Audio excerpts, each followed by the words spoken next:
आदिपूज्यं गणाध्यक्षम् उमां पुत्रं विनायकं मंगलं परमं रूपं श्रीगणेशं नमाम्यहम्।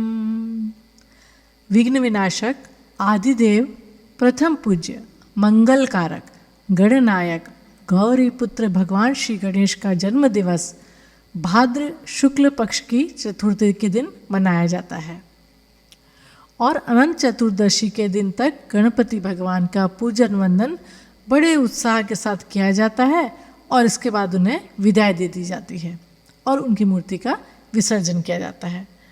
तो हम सभी जानते हैं जब भी कोई पर्व विशेष आता है तो हम उस पर्व को परम पूज्य गुरुदेव आचार्य श्री राम शर्मा जी के, हमारे गुरुदेव के क्रांतिकारी चिंतन के द्वारा और व्यवहारिक स्वरूप के द्वारा उस त्यौहार विशेष को हम समझते हैं ताकि सही तरीके से उस त्यौहार को हम मना के अपने जीवन को श्रेष्ठ मार्ग की ओर अग्रसर कर सकें और जीवन में कुछ भगवान का कार्य करने लायक बन सके सही तरीके से।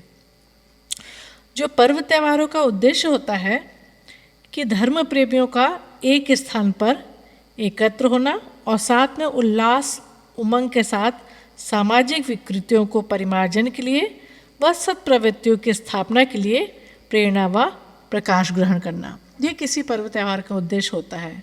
पर हुआ क्या, उल्टा हो गया है। जब भी कोई त्यौहार पर्व आता है तो ज़्यादातर पार्टी वगैरह होती है, खाना पीना होता है और ख़त्म, और उसके बाद फिर दूसरा त्यौहार आ जाता है। तो कुछ ऐसा हो नहीं पाता जिससे हमको लगता है कि हमारे जीवन में कोई बदलाव आया है और हर साल वही प्रक्रिया दोहराई जाती है।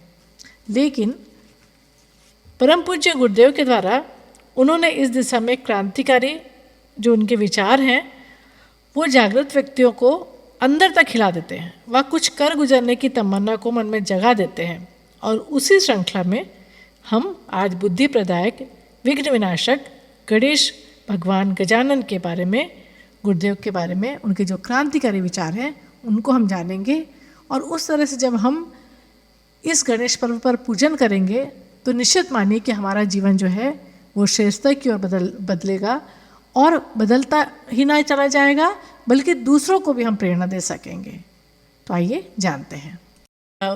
उसको पर्व रूप देने का जो श्रेय जाता है वो स्वतंत्रता संग्राम सेनानी व समाज सुधारक लोकमान्य बाल गंगाधर तिलक को जाता है। इन्होंने इस पर्व को आधार बनाकर उस समय जो देश पर छाई हुई अंग्रेजी हुकूमत थी उसके खिलाफ युवा वर्ग को एकत्रित और संगठित करने के लिए गणेश उत्सव का आयोजन किया और विघ्न विनाशक संकट हरण भगवान गणपति से देश पर छाए गुलामी के संकट को दूर करने की प्रार्थना की। तो देखिए, बाल गंगाधर तिलक ने युवा वर्ग को संगठित करने के लिए गणेश उत्सव के नाम से इसका आयोजन किया था और फिर उसके बाद इसको धूमधाम से और उसका प्रयोजन इस तरह से मनाया जाने लगा। और उसके पहले भगवान शिवाजी के द्वारा इसको प्रचलित किया गया था। तो देखिए, ये इतनी छोटी छोटी चीज़ें जो शायद हमको पता नहीं, हम मनाते तो हैं गणेश चतुर्थी और गणेश भगवान का जो त्यौहार है, लेकिन इसके बारे में इतने हमको जानकारी नहीं है। भगवान श्री गणेश आदिदेव हैं, प्रथम पूज्य हैं, गणाधिपति हैं और पार्वती नंदन होने के बावजूद भगवान शिव व माता पार्वती ने विवाह के समय इनका ध्यान किया था। यह इनके आदिदेव होने का प्रमाण है। तो देखिए, ये तो पौराणिक और अलग अलग तरह से इसका जो महत्व है इसलिए हमको अलग अलग तरह की कथाएं पता चलती हैं, सब है। लेकिन गणेश भगवान का इतना महत्व है कि भगवान शिव व माता पार्वती ने विवाह के समय इनका ध्यान किया था। श्री रामचरितमानस के बालकांड के 100वें दोहे में इसका प्रसंग आता है। मुनि अनुशासन गणपति ही पूजयु शंभु भवानी, को सुनी संशय करे जानी सुर अनादि जिय जानी। कि किसी भी शुभ कार्य का आरंभ करना हो, विवाह जैसे किसी भी मांगलिक कार्य के लिए विघ्न को हटाने के लिए, कार्य की सफलता के लिए और मंगल कार्य के लिए भगवान गणपति का स्मरण किया जाता है और उनसे प्रार्थना की जाती है कि हे देवादिदेव अशुभता का शमन करें और जीवन में शुभता का आगमन करें। और शुभता के प्रतीक कौन है? भगवान गणपति। किसी भी देवी देवता का हवन व पूजन करने से पूर्व भगवान गणपति का पूजन किया जाता है, इसलिए उन्हें प्रथम पूजनीय कहा जाता है। तो देखिए गजब का ये ज्ञान है कि इनको क्यों प्रथम पूजनीय कहा जाता है। और अगर हम देखें तो इसकी पौराणिक कथा भी है कि एक बार सभी देवी देवता जो है एक गोष्ठी में बैठे हुए थे और विचार विमर्श कर रहे थे कि किस तरह से सर्वप्रथम किस देवता की जो है पूजा की जाए। अंत में निश्चय हुआ कि जो देवता 3 लोगों की परिक्रमा सबसे पहले कर लेगा उसे जो है सम्मानित किया जाएगा। अब जानते हैं गणेश भगवान जो है वो तो बुद्धि प्रदायक है और हर चीज़ जानते हैं कि किस तरह से अपनी बुद्धि को चला के और काम को बनाया जाता है। तो क्या हुआ, सब देव देवता तो अपने वाहनों पे चल के और चल दिए आगे। लेकिन अब गणेश जी का तो विवश था, इतना छोटा सा उनका नन्हा मूषक वाहन और इतना भारी शरीर, तो इससे इतने से इतना बड़ा कार्य कैसे होता। तभी उनकी बुद्धि ने काम किया और उन्होंने क्या किया, अपने माता पिता के जो है साथ परिक्रमा की और निर्णायक स्थल पर पहुंच गए कि माता पिता से बढ़ के कौन देवी देवता है, और ख़ासकर इस समय तो इसकी बहुत ज़्यादा ज़रूरत है। और इस कारण उनको प्रथम पूजे जाने का जो है श्रेय मिला उनको। तो कितना सुंदर यहाँ पे बताया गया है। गणेश शब्द का अर्थ होता है जो समस्त जीव जाति के ईश अर्थात स्वामी हो। गणानाम जीव जाता नाम यह ईश सह गणेश। और श्री गणेश भगवान शिव माता पार्वती के पुत्र हैं। तो अगर हम अलग से देखें कि शिव का अर्थ है कल्याणकारी, पिता कल्याणकारी है और पुत्र जो है विघ्न विनाशक है, और पार्वती उनकी माता है। पार्वती अर्थात पर्ववती, पर्व का अर्थ होता है ज्ञान, इच्छा और क्रिया। पार्वती इन 3 पर्वत्रय के साम्राज्य की प्रतिमूर्ति है। और इसी स्थिति में गणेश का जन्म होता है जो सब विघ्नों का विनाश करते हैं। कितना सुंदर यहाँ पे बताया गया। गणेश जी की 2 पत्नियां हैं, रिद्धि और सिद्धि, और उनकी पत्नियां विश्व रूप की कन्याएं हैं। इनके 2 पुत्र हैं, क्षेम व लाभ। गणेश जी विश्व की समस्त नाम रूप से उत्पन्न माया मोह शक्तियों के स्वामी हैं। इसका मतलब क्या हुआ जो समझने लायक है, साधक जब तक नाम रूप से ऊपर नहीं उठ जाता एवं माया और मोह पर विजय प्राप्त नहीं कर लेता, तब तक वह रिद्धि सिद्धि बुद्धि का स्वामी तथा क्षेम और लाभ का पिता या स्वामी नहीं बन सकता। तो देखिए कितना सुंदर यहाँ पे अलग अलग इसके अर्थ हैं, जो कि जीवन को निश्चित रूप से एक बहुत बड़ा श्रेष्ठ परिवर्तन आ सकता है यदि हम इसको जो है सही ढंग से समझे। तो अब देखिए आज हम सबसे पहले क्या समझेंगे कि गणेश भगवान का जो स्वरूप है, गणेश भगवान के स्वरूप से हमको क्या शिक्षा मिलती है। क्योंकि ज़्यादातर तो उनकी प्रतिमा हमारे सामने रहती है, उनकी मूर्ति रखी जाती है, उसको सजाया जाता है और पूरे इतने दिन तक उनकी पूजा की जाती है। तो उनके उससे उसका अर्थ क्या है, तो देखिए यहाँ पे बताया जा रहा है कि शिव मानस पूजा में श्री गणेश भगवान का प्रणव ओंकार कहा गया है।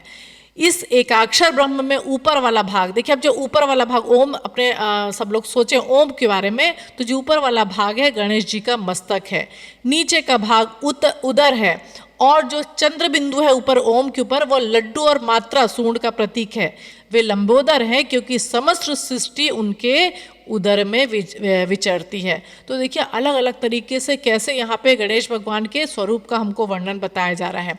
अगर हम अलग से देखना चाहें कि पूरे अपने सामने उनकी तस्वीर लाएं या उनकी प्रतिमा लाएं, तो देखिए उनका जो सिर है वो कितना बड़ा है, कितना जिसको बोल सकते हैं कि कितना विशाल सिर है। तो यहाँ बोल रहे हैं कि हमको जो है वो अपनी जो थिंकिंग है वो बहुत व्यापक रखना चाहिए, व्यापक दृष्टिकोण रखना चाहिए। ऐसा नहीं है बड़ा सिर है तो अपने दृष्टिकोण को, अपने चिंतन को भी विराट रखें ताकि हर तरह की चीज़ें इसमें समा सकें। अब अगर हम देखें तो उनका मस्तक बहुत चौड़ा है जो कि प्रखर बुद्धि और विवेक को दर्शाता है कि अगर हमारा मस्तक जिसको बोलते चौड़े मस्तक वाला ले, और गुरुदेव ने तो विवेक के बारे में इतना कहा है कि बुद्धि को किस तरह गायत्री मंत्र के द्वारा हम जागृत कर सकते हैं और किस तरह विवेक को जागृत कर सकते हैं, जिसके आधार पर ही कोई व्यक्ति का जीवन श्रेष्ठ बनता है। उसके बाद देखें तो उनके जो कान हैं वो इतने बड़े बड़े हैं। अब बड़े कान का क्या अर्थ है, खासकर हमको बहुत ध्यान से सुनना चाहिए कि सुने ज़्यादा, हम लोग क्या है बोलते ज़्यादा हैं, पर हम जो है श्रोता तो बहुत बनते हैं, बस सुनने वाले नहीं बनते हैं ज़्यादा। तो बोल रहे हैं कि सभी बातों को सुनना चाहिए और कान का कच्चा नहीं होना चाहिए। किसी ने कुछ बोला और बस हम उसी जगह पे उसको सोचने लगा, उस अनुसार व्यक्ति के बारे में धारणा बना ली। तो देखिए बहुत इंपॉर्टेंट बात है कि सभी बातों को सुनना आना चाहिए। व्यक्ति बोलता तो बहुत है पर सुनना भी चाहिए। छोटी जो आंखें हैं भगवान गणेश की, वो कंसंट्रेट यानी सूक्ष्म दृष्टि का प्रतीक है कि जब हम किसी चीज़ को देखना होता है बहुत ध्यान से तो हमारी आंखें छोटी हो जाती हैं। तो बोले कंसंट्रेशन, व्यक्ति की जो सूक्ष्म दृष्टि है बहुत ज़्यादा व्यापक होनी चाहिए। अब हम देखें तो इतने बड़े सिर पे जो है वो उनका छोटा सा मुख है। अब इसका भी क्या अर्थ है, देखिए कि कम बोलें, वाक शक्ति का कम उपयोग करें। बहुत बोलते हैं हम लोग तो वो बोलना व्यक्ति का उतना ज़्यादा महत्व का नहीं रहता। बोलते ना बोलना एक कला है पर मौन जो है साधना है। तो हम कम बोलें लेकिन सही बात बोलें, कम बोले पर मतलब की बात बोले। बहुत बोले पर कोई मतलब की बात है ही नहीं तो वो व्यक्ति का तो समय नष्ट हुआ। वो बोलते हैं मौन किस लिए बहुत शक्ति है, वाक शक्ति का उपयोग बहुत ज़्यादा करना चाहिए। कई लोग तो मौन धारण करते हैं, हमारे जगदीश भाई वो वीक में एक बार मौन धारण करते हैं पूरा। तो देखिए हमारे तो स्वाध्याय में ही कितने लोग हैं जो बहुत कुछ इस तरह का कर रहे हैं। अब जो बड़ा पेट है कि जिंदगी में अच्छे बुरे सभी बातों को हजम करने की क्षमता होना चाहिए।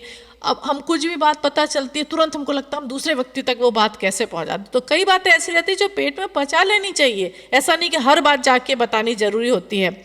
अगर हम अलग से देखें तो जो उनके अस्त्र हैं, अलग अलग तरह से अस्त्र हैं उनके, तो यहाँ पे बता रहे हैं कि जीवन में अनीति के विरोध में अस्त्र या आवाज़ उठानी चाहिए। और उसका बहुत अलग अलग अर्थ है कि हम ऐसा ना हो कि अनीति अत्याचार होते देखते रहें और कुछ भी ना बोलें, तो वो व्यक्ति तो जागृत ही नहीं कहलाएगा कि उस व्यक्ति को कोई फर्क ही नहीं पड़ा किसी चीज़ के बारे में। तो कितने अच्छे से यहाँ पे बताया गया। उसके बाद हम देखें कि जो चूहा बहुत इंपॉर्टेंट पार्ट है। चूहा दिखने में इतना छोटा है जो कि बंधनों को काटने में प्रवीण माना जाता है।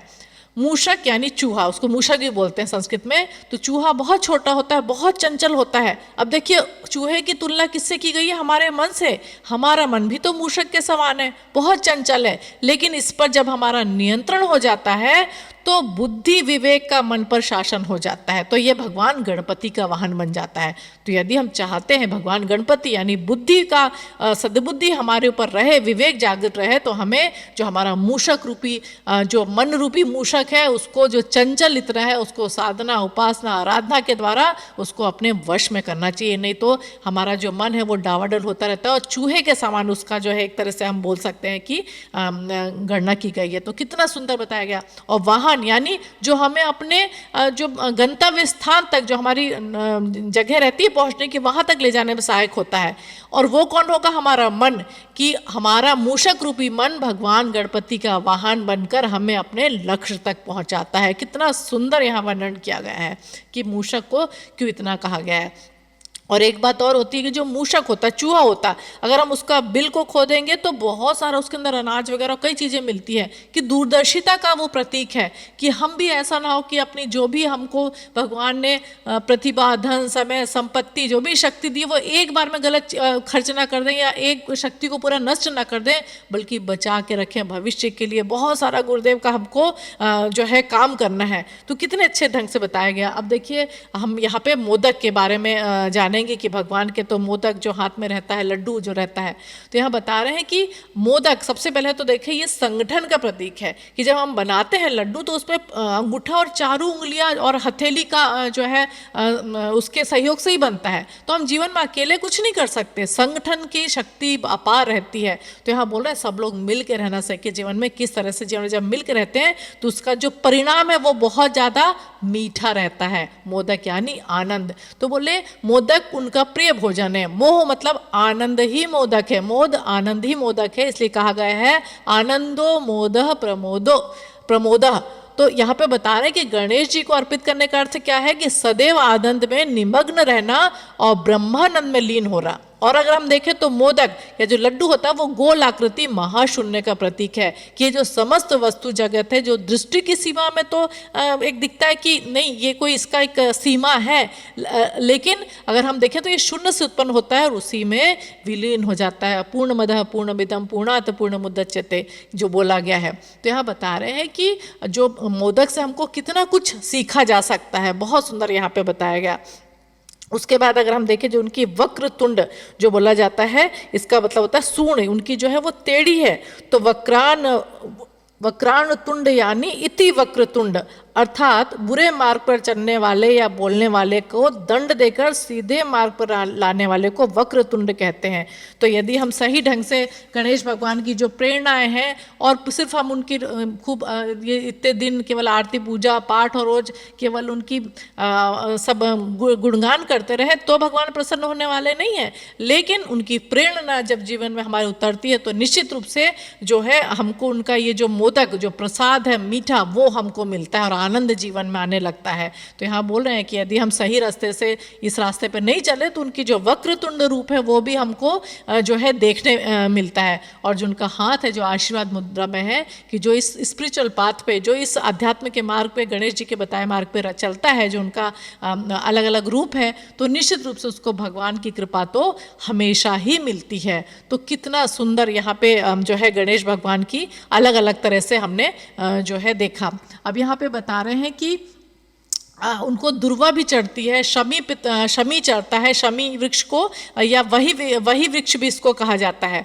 और जो वही पत्र है या वो भी गणेश जी को बहुत ज़्यादा प्रिय है। तो बोल रहे हैं वही पत्र से गणेश जी को पूजने से जीव ब्रह्म भाव को जो है प्राप्त करता है। देखिए अलग अलग चीज़ यहाँ पे बताई गई है कि क्या क्या होता है। अब बोल रहे हैं कि हरियाली उन्हें बहुत पसंद है, इसलिए अगर आप देखें तो उन्हें दूर्वा पसंद है, लाल फूल सिंदूर और उनका भोग जो है मोदक है, अलग अलग तरह के। तो ये बता रहे कि दूर्वा इसलिए उनका इस बात का हमको सिखाता है कि प्रकृति की हरितिमा का संवर्धन किया जाए, यानी प्रकृति का जो पर्यावरण का संरक्षण किया जाए। जो इतना सारा पेड़ कट रहे हैं और सब है।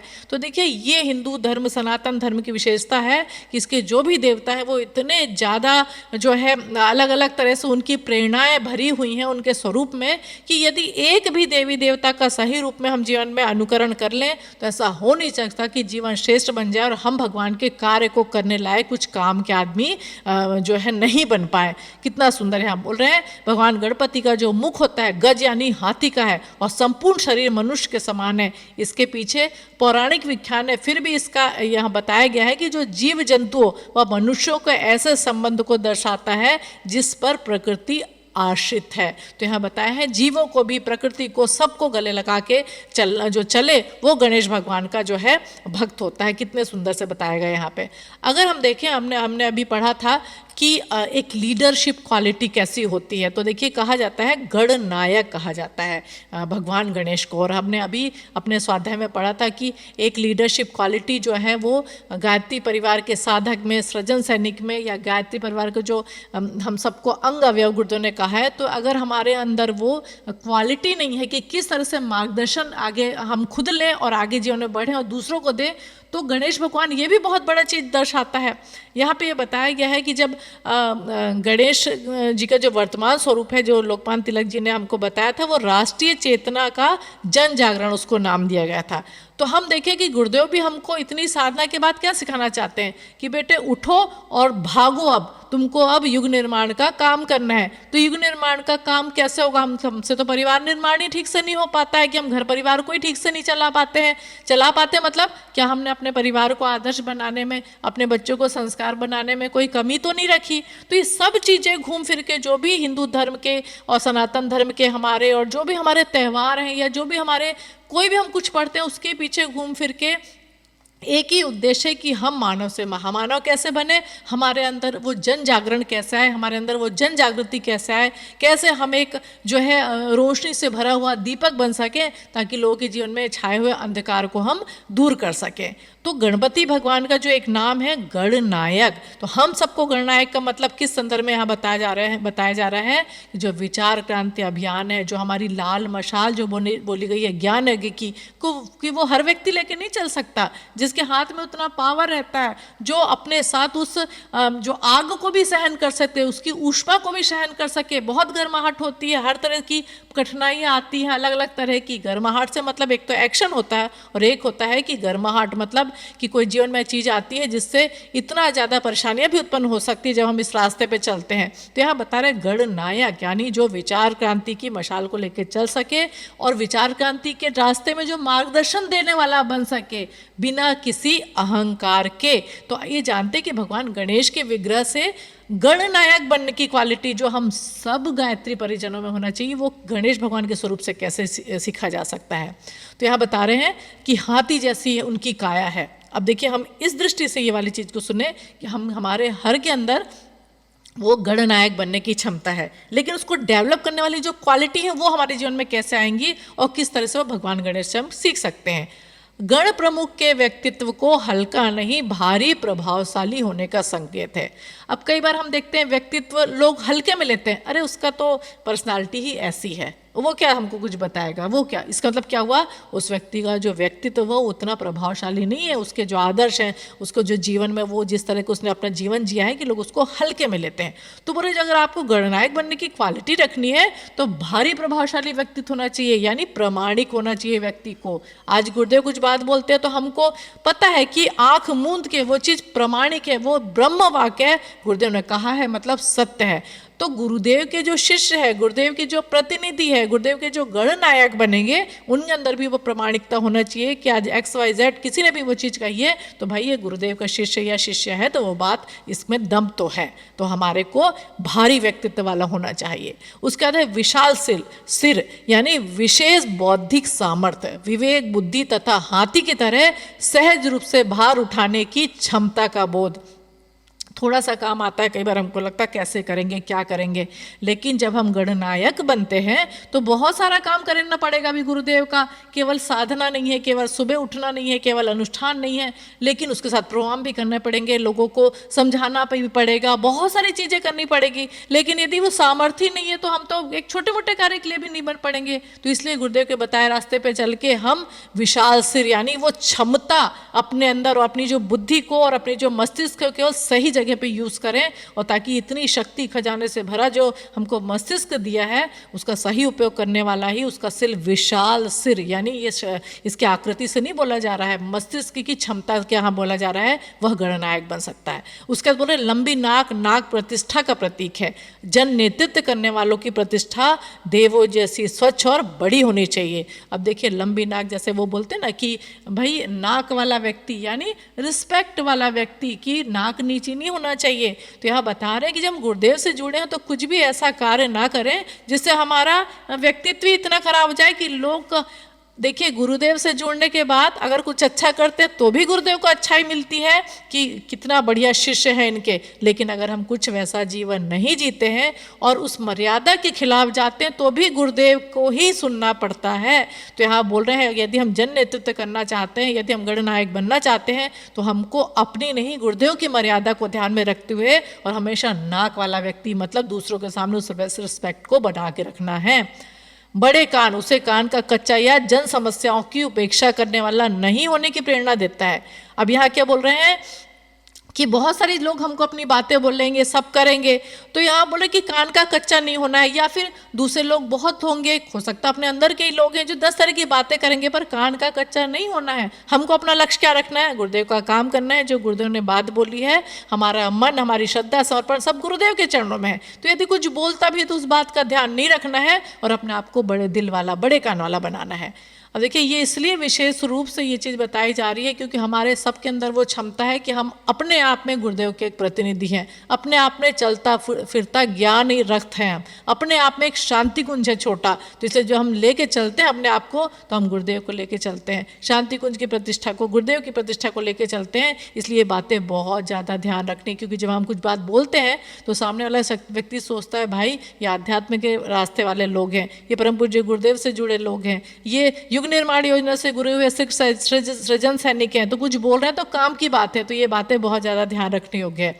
अब छोटी आंखें जो ये बताया गया है कि जब हम किसी से बात करें तो छोटी छोटी समस्याओं को तथा विकास की संभावनाओं को अन्यों की अपेक्षा अधिक महत्व देने की प्रवृत्ति, यानी हम ये ना सोचे कि क्या छोटी सी बात ये व्यक्ति पूछ रहा है या हम कोई छोटी सी बात क्यों, छोटी छोटी बातें मिलके किसी बड़े कार्य को अच्छा अंजाम देती हैं। जो हम कुछ भी चीज़ की प्लानिंग करें तो बहुत छोटी छोटी बातों को ध्यान हमको देना चाहिए। अब विशाल उदर किस रूप में यहाँ बोला जा रहा है यहाँ पे कि बहुत सारी समस्याएं जीवन में आएंगी और बहुत सारे लोग आपको अपनी समस्याएं कहेंगे। तो बोल रहे हैं आपके अंदर वो विशाल उदर होना चाहिए कि सब बातों को अपने अंदर रखें और विचलित ना हो, या ऐसा ना सोचे कि उस व्यक्ति ने कुछ बताया है। एज ए गणनायक, एज ए लीडर आपको क्या चीज़ का ध्यान रखना है। अब यहाँ बोल रहे हैं 4 भुजाएं, बोल रहे हैं सामान्य व्यक्ति से अधिक पुरुषार्थ पराक्रम करने की दिव्य क्षमता का प्रतीक है। यहाँ बोल रहे हैं कि जब हम गुरुदेव से जब जुड़ जाते हैं तो केवल ये फिजिकल बॉडी हमारी केवल स्थूल शरीर काम नहीं करता, लेकिन जब साधना आराधना के द्वारा हम अपनी क्षमताओं का विकास कर लेते हैं और जैसे जैसे गुरुदेव की चेतना के साथ जुड़ते हैं तो सूक्ष्म कारण की शक्ति भी बहुत ज़्यादा बढ़ती है, तो हमारे अंदर वो लीडरशिप क्वालिटी भी बढ़ेगी। तो बोला लेकिन लीडरशिप क्वालिटी जो हम नेतृत्व करने वाले व्यक्तियों का भारी व्यक्तित्व तो होता है, लेकिन आत्म अनुशासन बहुत ज़्यादा होना चाहिए। तो यहाँ यही बोल रहे हैं कि जो हमारी जो यहाँ पे बता रहे हैं कि जो उनका आशीर्वाद मुद्रा हम सबके लिए है, लेकिन अनुशासन जीवन में रखेंगे। और 4 भुजा का मतलब अपनी कैपेसिटी को बढ़ाना, कि बहुत सारे काम एक साथ हम जो होते हैं ना मल्टीटास्किंग हमको बनना पड़ेगा। उसके चूहे की सवारी जो यहाँ पे गणनायक के रूप में बोला जा रहा है कि हाथी जैसे विशाल व्यक्तित्व वाला जन नेता वो अनुभव करता है कि उसकी गति समाज के छोटे से छोटे व्यक्ति पर आधारित है। अपने बड़कपन के घमंड में छोटों की उपेक्षा नहीं की जानी चाहिए। देखिए कितनी यहाँ पे इम्पोर्टेंट बात बता रही। कई बार हम थोड़ा सा कुछ अच्छा करते हैं, कुछ है तो बहुत हम आ जाता है, हम सामान्य व्यक्ति हैं कि भाई हम तो बहुत बड़ा काम कर रहे हैं, आज हमने ये कर लिया, गुरुदेव के कारण हमको ये पूछ लिया गया। और हम ये ध्यान रहे कि हमको लोग पूछते हैं वो हमारे कारण नहीं पूछते हैं, गुरुदेव के कारण पूछते हैं। आज जो भी व्यक्ति हमारी प्रशंसा कर रहा है, अप्रिशिएट करना है, हमेशा ध्यान रखना है गुरुदेव इदम नमम, ये तो सिर्फ गुरुदेव का है, गुरु कृपा ही केवलम, अपना तो कुछ है ही नहीं। इसलिए अपने ऊपर वो जो बोलते हैं ना कि एक अनुशासन का डंडा और अपने आप को बताने का कि ये हमारा नहीं है, ये झूठा शय है, गुरुदेव का है और ये तो हम सब मिलके कर रहे हैं, सामूहिकता की ये जो है शक्ति है। तो बोल रहे हैं कि आपकी जो समाज में जो भी आप कर पा रहे हैं वो छोटे से छोटा हर व्यक्ति उसके लिए उत्तरदायी है। तो इसीलिए बड़कपन में किसी की भी उपेक्षा नहीं करना चाहिए। अब रिद्धि सिद्धियाँ हमने पढ़ा, बता रहे उनकी पत्नियाँ कहा जाती है, पत्नियाँ कही जाती हैं। प्रकृति में ऐसी व्यवस्था है कि इस प्रकार के आदर्श पुरुष का वर्ण रिद्धि सिद्धि सहजी करती हैं। इस प्रकार गणपति की सच्ची आराधना करने वाले व्यक्ति में लोक नेतृत्व के गुणों का विकास निश्चित रूप से होता है तथा आवश्यकताओं के अनुरूप आंतरिक तथा बाह्य विभूतियों की गति सहज ही प्राप्त होती है और विघ्न विनाशक जैसी प्रतिष्ठा प्राप्त होती है। तो देखिए रिद्धि सिद्धियों को किस तरह से बोला जा रहा है कि जो इस प्रकार गणनायक की भूमिका में और इस तरह से अपने जीवन को बनाता है तो निश्चित रूप से उसके अंदर एक बहुत गुड क्वालिटी वाला लीडरशिप क्वालिटी उसके अंदर आती है और गुड क्वालिटीज आती हैं। और रिद्धि सिद्धियाँ यानी जो आंतरिक इंटरनल और जो बाह्य विभूतियाँ, यानी उसको ऐसी ऐसी चीज़ें जीवन में मिलती हैं जो निश्चित रूप से उसको विघ्नों को तो हरती हैं लेकिन उसकी प्रतिष्ठा भी समाज में होती है। तो गुरुदेव ने क्या कहा है कि बेटा आप जब गुरुदेव का काम करोगे तो निश्चित रूप से आपको 3 चीज़ें मिलेंगी, देवी अनुग्रह, आत्मसंतोष और आत्मसम्मान। वो तो मिलेगा ही मिलेगा, लेकिन हमको ये हमेशा ध्यान रखना है कि वो आत्मसम्मान किसका है, वो परम पूज्य गुरुदेव का आत्मसम्मान है। हम तो एक अदना से छोटे से उसके गिलहरी हैं, एक छोटा सा हम काम कर रहे हैं और ये सब गुरुदेव का है। तो देखिए ये बात अगर हम ध्यान रखेंगे तो एक इतनी हमारे अंदर अच्छी क्वालिटी डेवलप होगी और हम गुरुदेव के अच्छे सृजन सैनिक बनेंगे और निश्चित रूप से गणेश भक्त तो बनेंगे ही, क्योंकि सही रूप में उनकी पूजा कर रहे हैं। तो गणेश जी हमारी बुद्धि को परिशुद्ध करें, परिमार्जित करते हैं और हमारे विघ्नों का समूल नाश करते हैं। और गणेश जी का व्रत निश्चित रूप से जब उनके लिए तपस्या भी करते हैं, जो कि व्रत भी उसका रूप है, तो सदा विघ्न दूर होता है, सदा मंगल होता है। और इसीलिए गणेश जी को अथर्वशीर्ष में कहा गया है, त्वमेव सर्व खलिदम ब्रह्मास्मि तम साक्षादामसी नित्यम, वे ही ब्रह्म स्वरूप हैं और नित्य हैं। अतः इसीलिए वो जीवन के सभी प्रकार के विघ्नों का नाश करते हैं और जीवन में शुभ और लाभ की प्राप्ति होते हैं। और आज जो भी संसार में हम देखें कि बुद्धि की विकृति के कारण इतनी उपद्रव व समस्याएं फैली हुई हैं, चाहे वो प्रकृति प्रदूषण हो या जो भी चीज़ है और या जो भी मानसिक दूषित मानसिकता फैली हुई है, तो यही हम प्रार्थना करें गणेश चतुर्थी के शुभ अवसर पर कि भगवान गणपति से यही प्रार्थना है कि वे जनमानस को सद्बुद्धि दें और हर तरह से हम गुरुदेव को कार्य को गणेश भगवान के थ्रू भी हम आगे बढ़ा सकें। और ये होगा कब? गणेश भगवान में भी वो श्रद्धा, और वो हम कैसे समझ सकेंगे? वो इसलिए आज समझ पा रहे हैं क्योंकि आज परम पूज्य गुरुदेव ने ये क्रांतिकारी चिंतन भगवान गणेश की प्रेरणा के रूप में हमें दिया है। तो गुरुदेव से यही प्रार्थना है कि हमारे गुरुदेव ही हमारे लिए बुद्धि प्रदायक गणेश भगवान भी हैं और जो सुख करता व दुख हरता है। गुरुदेव से यही प्रार्थना है कि कल से गणेश चतुर्थी चालू हो रही है कि गुरुदेव हम पूर्ण रूप से आपके लिए समर्पित हैं और ये गणेश भगवान की जो आज हमने सुना उनका संदेश और प्रेरणा जीवन में उतरे ताकि हम अच्छे गणनायक बन सकें और आपके कार्य को आगे बढ़ा सकें। ओम श्री गुरुवे नमः।